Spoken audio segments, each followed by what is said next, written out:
YouTube channel में आप सभी का स्वागत है। आज यहाँ पर हम बात करेंगे केपीआईटी टेक्नोलॉजी के बारे में। इस कंपनी के अंदर जो कुछ यहाँ पर धमाकेदार अपडेट्स आ चुके हैं वो यहाँ पर हम डिस्कस करेंगे। एंड दोस्तों, जो एफआईएस को क्या ऐसा पता है जो इस कंपनी के अंदर आने वाले समय में बड़ी ग्रोथ लेकर आएगा, वो भी यहाँ पर हम अंडरस्टैंडिंग कर लेते हैं। तो केपीआईटी टेक्नोलॉजी के अंदर काफ़ी निवेशक अभी फ्रेश एंट्री लेने के बारे में भी सोच रहे हैं, तो उनके लिए भी यहाँ पर हम कुछ ऐसे पॉइंट्स डिस्कस करेंगे जिससे उनको यहाँ पर क्लियरली पता चलेगा कि कैसी स्ट्रैटेजी यूज़ कर कर हम यहाँ पर एक अच्छे कंपनी में निवेश कर सकते हैं जो ऑलरेडी अच्छी खासी तेज़ी कंपनी दिखा चुकी है। आप सभी को ये तो बात पता है कि केपीआईटी टेक्नोलॉजी के अंदर ऑलरेडी बहुत अच्छी तेज़ी हमें दिखाई दी है। तो अभी यहाँ पर ये तो क्वेश्चन सभी के माइंड में आता है कि हमें यहाँ पर शेयर महंगा ना मिले, तो अभी कुछ ऐसी स्ट्रैटेजीज होती है जिसका यूज़ कर कर आप यहाँ पर दोस्तों इस कंपनी में फ्रेश एंट्री भी ले सकते हैं।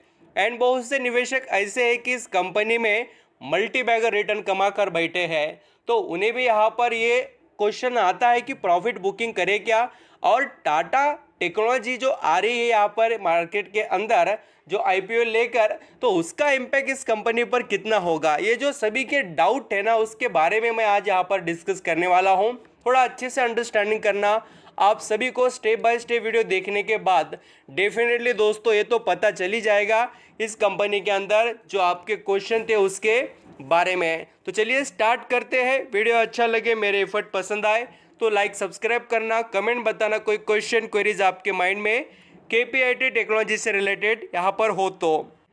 यहाँ पर दोस्तों आप देख सकते हैं कि केपीआईटी टेक्नोलॉजी का जो शेयर है अभी चल रहा है 992 रुपीज़ पर, और इस स्टॉक ने जो यहाँ पर नया 52 हाई बनाया है 1028 रुपये का, उसके करीब ही ये स्टॉक चल रहा है। एंड आज यहाँ पर इसके अंदर करेक्शन हमें देखने को मिला है 1.5-2% के करीब, और दोस्तों ये करेक्शन आगे हमें यहाँ पर बढ़ते हुए नज़र आ सकता है। आप बोलेंगे सर ऐसा कैसे बोल रहे हैं, कंपनी तो बहुत अच्छी है।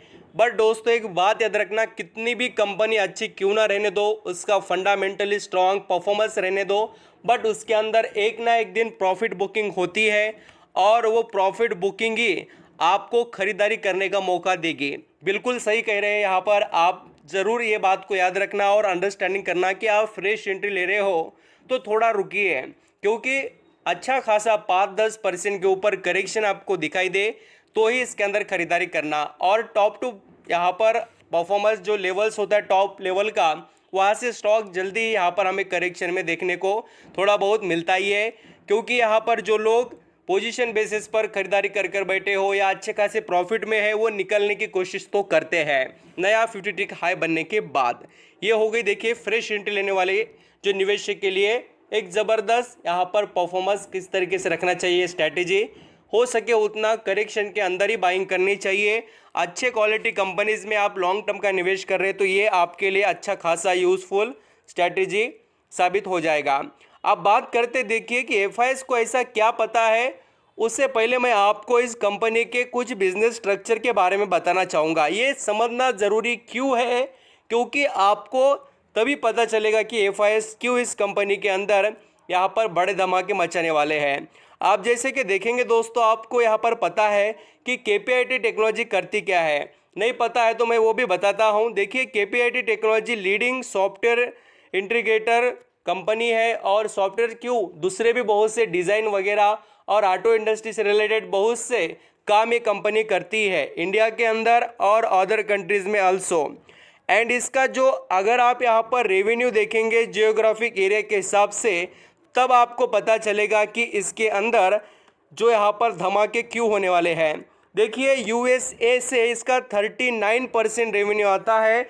यूरोप जो यहाँ पर आप सभी जानते हैं कि यूरोपियन कंट्रीज से इसको 40% का रेवेन्यू आता है, एंड अदर वर्ल्ड वाइड 21% आता है। तो इस तरीके से कंपनी का जियोग्राफिक एरिया दिखाई देता है, यानी कि आप जैसे देखेंगे तो 79% दोस्तों, कितना 79% ये कंपनी अदर यहाँ पर यूएसए एंड यूरोप से कमाती है। और भी यहाँ पर हम जैसे कैलकुलेट करें तो हम कह सकते हैं कि 90% के करीब ही यहाँ पर केपीआईटी टेक्नोलॉजी का रेवेन्यू वहाँ से आता है, यूरोपियन या फॉरेन कंट्रीज से। आप यहाँ पर आपके माइंड में आएगा कि सर आप ज़्यादा फॉरेन कंट्रीज़ और फॉरेन जो भी यहाँ पर कंपनी के रेवेन्यू के बारे में क्यों कह रहे हैं, तो मैं आपको उसके बारे में अभी आगे बताता हूँ। पैसेंजर कार्स, कमर्शियल व्हीकल से यहाँ पर देखिए इसका रेवेन्यू का कैसे कंट्रीब्यूशन है, आप यहाँ पर पढ़ सकते हैं।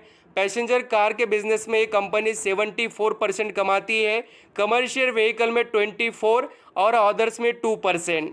एंड यहाँ पर आप अदर भी यहाँ पर देख सकते हैं कंपनी के बारे में, कंपनी के डील वगैरह पढ़ सकते हैं। इसके क्लाइंट देखेंगे तो वर्ल्ड फेमस सभी कंपनीज इनके क्लाइंट है, जितने भी आप यहाँ पर कार व्हीकल के नाम जानते हैं सभी के सभी। आप बात करते हैं एफआईएस के बारे में, जो मैं आपको बताना चाहता हूँ, ये बात आपको नोट करनी चाहिए।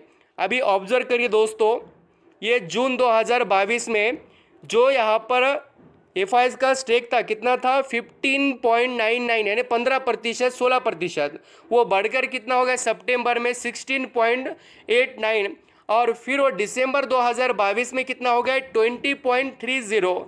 अभी मुझे बताना इस कंपनी की जानकारी एफआईएस को कितनी शानदार होगी, क्यों? क्योंकि उनके ही कंट्रीज़ में ये कंपनी बहुत अच्छे से काम करते हैं।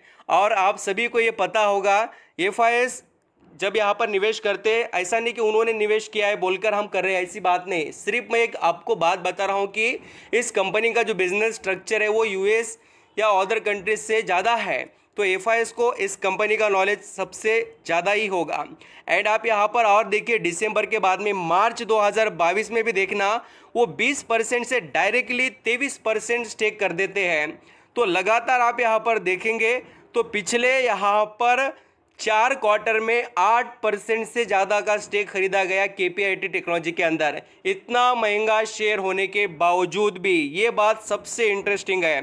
एंड आप यहाँ पर ये भी कमाल देखना, अभी जो डीआईएस है, इंडिया के जो म्यूचुअल फंड एफआईएस के बाद में जो आते हैं बड़े निवेशक के तौर पर, तो उनका भी स्टेक देखिए 12% है। एंड पब्लिक है यहाँ पर 23% और 39% है प्रमोटर। तो इस तरीके से शेयर होल्डिंग है। एंड कंपनी के अगर आप सेल्स की इंप्रूवमेंट देखेंगे इस क्वार्टर में तो आपको पता चलेगा। ये देखिए कंपनी के आप दिसंबर और ये देखिए मार्च, ये क्वार्टर को यानी कि third quarter and fourth quarter को कंपेयर करेंगे तो पता चल जाएगा। एंड नेट प्रॉफिट आल्सो देखिए यहाँ पर 104 करोड़ से 112 करोड़ हो गया। अभी आपके माइंड में एक क्वेश्चन और एक था कि टाटा जो टेक्नोलॉजी का आईपीओ आएगा तो इस पर कितना इम्पैक्ट होगा, तो मैं आपको क्लियर करना चाहूँगा, जो वीडियो पूरा देख रहे हैं उनके लिए बताना ज़रूरी है। दोस्तों इससे पहले भी टाटा टेक्नोलॉजी का बिजनेस चल रहा है, ऐसा नहीं कि उनका बिजनेस थमा हुआ है और अभी वो बड़े एक्शन में, ऐसा नहीं है। सिर्फ और सिर्फ वो आईपीओ लेकर आ रहे हैं, इनका बिजनेस ऑलरेडी मार्केट में परफॉर्मेंस में ज़रूर है। तो घबराने वाली बात नहीं, इनके पास जो क्वालिटीज़ है वो ये प्रोवाइड करेंगे, उनके पास जो है वो प्रोवाइड करेंगे। सिर्फ यहाँ पर थोड़ा कंपटीशन रहेगा, बट इनके बिजनेस पर यहाँ पर उतना ज़्यादा आपको इम्पैक्ट नहीं देखने को मिलेगा। ऑलरेडी तो दोनों भी काम कर रहे हैं, सिर्फ टाटा टेक्नोलॉजी का शेयर नहीं था और यहाँ पर केपीआईटी टेक्नोलॉजी का शेयर है, यही बात है दोस्तों। आई होप, मुझे लगता है कि आपका यहाँ पर टाइम सही जगहों पर लगा है, आपने अगर इस वीडियो को पूरा देखा होगा तो। Thank you.